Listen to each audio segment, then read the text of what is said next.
Walmart's the biggest company in the world, yeah? Right. And G4S employ 1 million people around the world, and they're the second biggest company in the world. Not security company. The future is G4S, and you know what? It's going to be painful for all of us, you know. You mentioned something about your trainers barking orders because they were from the army originally. They're all military. They're all ex-military people? In G4S, it's all ex-military people, right? But not the ones that they've employed for the Olympics, because you said they're unemployed. Are they No. the lower strata? Yeah, the average door supervisor, which is what the licence is they're training them for, which is the SIA licence they'll get. So you'll be a searcher, yeah? That's from the general population of Stratford, Hackney, all around here, everywhere. The upper echelons of G4S, so are all military guys, yeah? The G4S's top sort of security wing, I suppose, of the company is a close protection operative position, and that's a soldier in other countries. That's basically a soldier, yeah? They are mercenaries, yeah? Except we're not allowed to call mercenaries anymore, because G4S employed mercenaries, so they've had that changed, thanks. We now got to call them security operatives, right? And that's come through government, you know, simply because G4S are mercenaries, you know, and that's how they've built their business. Would you say that G4S are equivalent almost to Blackwater? They're exactly the same as Blackwater, you know. Blackwater's in charge of, I think, most of America, you know, or getting that way, and G4S are going to be in charge of most of this country, you know. I mean, look, they already have the cash delivery. They already have most of the, you know, corporate security wrapped up. G4S do. They've even got a contract I learnt today for checking the electricity meter, right? Checking electricity meters, you know, right? So who controls your meter controls how much money you pay. Think of that. Do we really want G4S? It's bad enough when British Gas do it and make a mistake. G4S will just be hoiking up those numbers because they're a private company and they're there to serve their shareholders. You know, nothing more than that.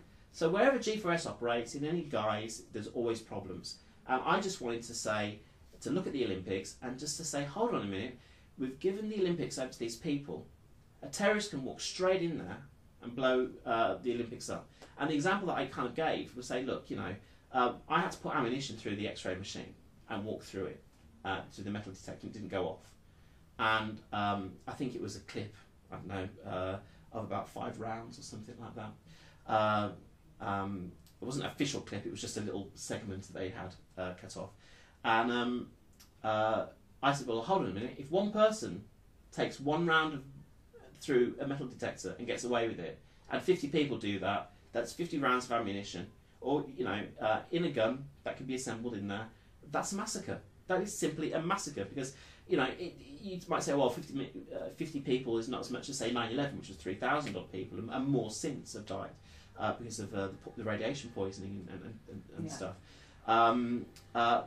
But it's the Olympics. It's the biggest event on the planet, and the opening and the closing ceremonies are massive targets. So if someone killed 50 people in the audience at the opening ceremony, everyone around the world would see it. Everyone would know about it. So as simple as that is, that's easy to do at the Olympics. And that could be making a political point for whatever cause you wanted to. The more sinister side of things is actual suicide bombers going in vests. Because if it doesn't go off, you're not going to get searched. That's the key thing. If you go to that metal detector and it doesn't go off, you will not get searched. So when they say they're turning off those metal detectors at peak times so they can get the people into the stadium, none of those people will even have the opportunity to be searched. So if somebody's wearing a suicide vest, right, you could even have wires hanging out, the guy's not going to search him. You know. What would you say to people that say, by flagging it up, you've actually flagged it up to potential terrorists? So great, because now it can be improved. Blame you or something. Yeah, great. Love it. Now, that's because we're living in a police state, right? And that's the first signs of you feeling that you're living in a police state, when they start saying to journalists that actually you've made the situation worse because now you've given terrorists ideas. No, I haven't. I've given you ideas to improve your security. I've told you exactly where your holes are. You've got 4 weeks in which to fix it. This is not a problem, you know. get on and do it. This is not the day before the Olympics. This is not even the week before, the weekend before. You know, this is 4 weeks to go, and there's a problem. And we will have only ever found out about this problem now, because I was one of the first people to be put through the training anyway. So I've come off it at the right time, and I've said to everybody, plenty of time to go. So I don't buy that. You know, that whole kind of, you know, a friend of mine said she was on Facebook the other day, and she wanted to write something about the Olympics to a friend, and she stopped herself from doing it because she was afraid that they'd see that and look at her account.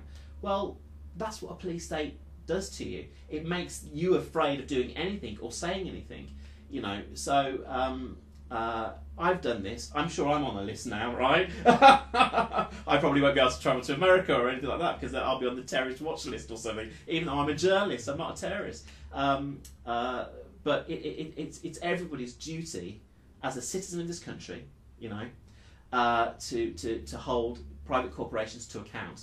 You know, these places, they might look imposing, you know, and scary, but really at the heart of it, they're just people, and people, you know, are weak in many ways. They make mistakes. They're easily open to bribery, blackmail, and corruption. You know, half of me doesn't blame people for taking advantage of things. I never have, but then I don't think I'm that kind of person who would anyway. So if we just spot these things happening and just say, oh, I'm going to get the press about that because that's wrong, these companies would be cleaned up overnight, you know, if everyone did that.